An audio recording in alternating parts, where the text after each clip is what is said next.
Anya, welcome to Christoph. Thanks a lot for your time this morning. No worries. Tell us a little bit how Bird Wizdom came about in the first place. I was writing a lot of lyrics that were demanding attention from my ukulele and my piano.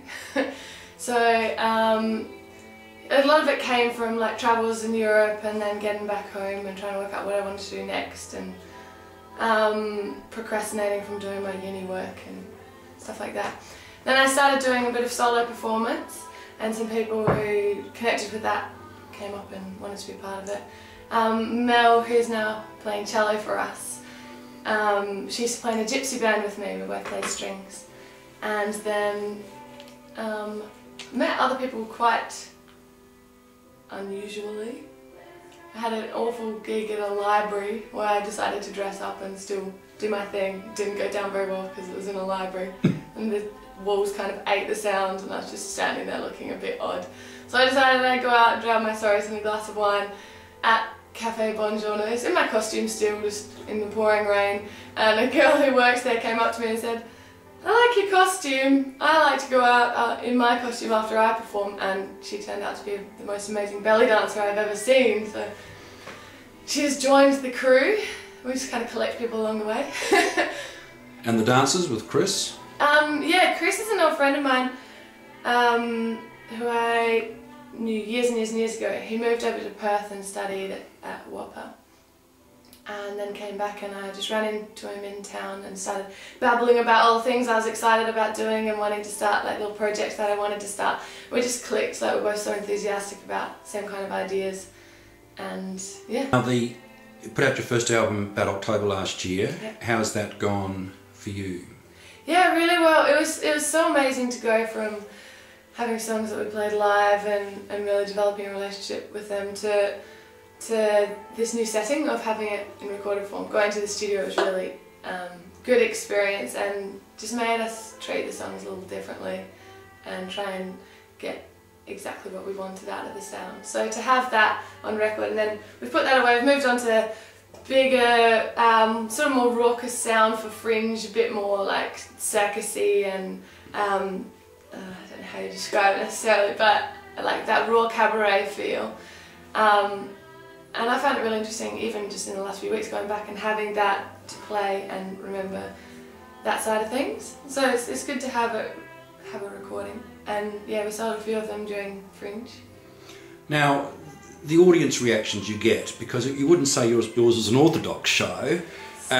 What sort of reactions, or are you surprised by the reactions you get from the audience? I am, especially over Fringe. We get so many different reactions, because in the show there's elements of comedy, and there's some really like heartfelt pieces as well. Different people connect to different things in the show, and sometimes it blows me away.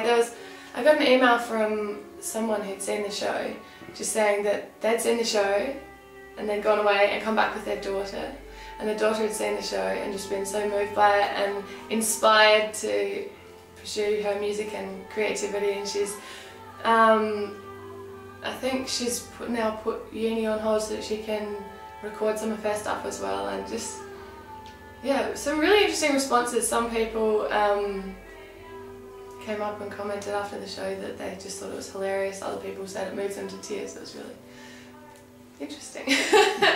What did you think people's reactions were going to be when you started out? Oh, I go through phases. When I was first writing, I was like, I am asking too much of my audience. Like, I think I'm gonna scare everyone away.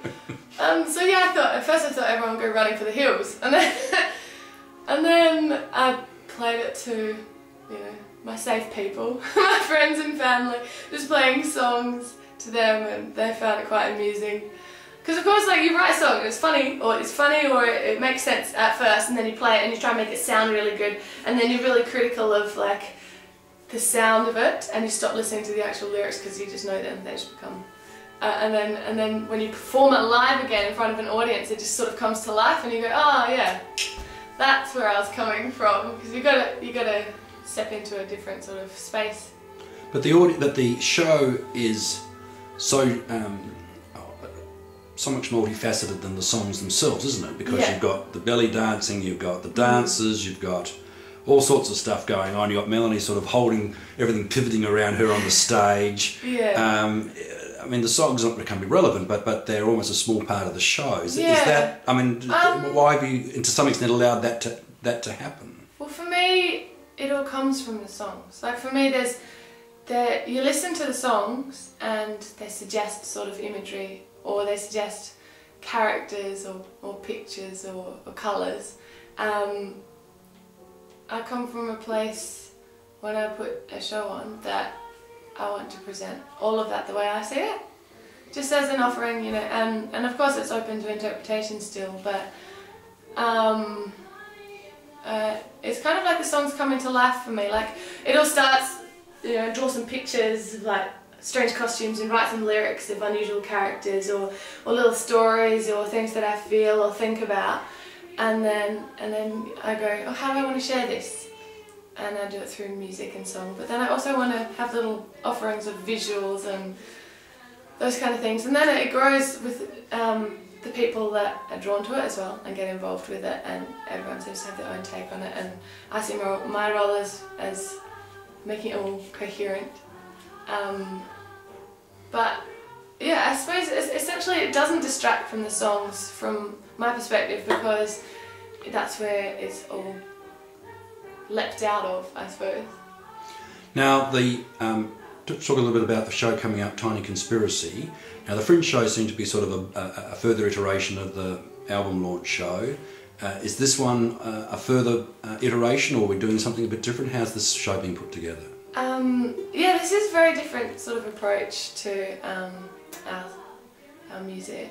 We've selected a more intimate venue. We're doing it at La Boheme this time, so that smaller, more intimate setting. We've got a smaller crew, but our style has evolved in a different way this time. We've got our belly dancer Lily's going to be performing with us, but we've got mostly new material.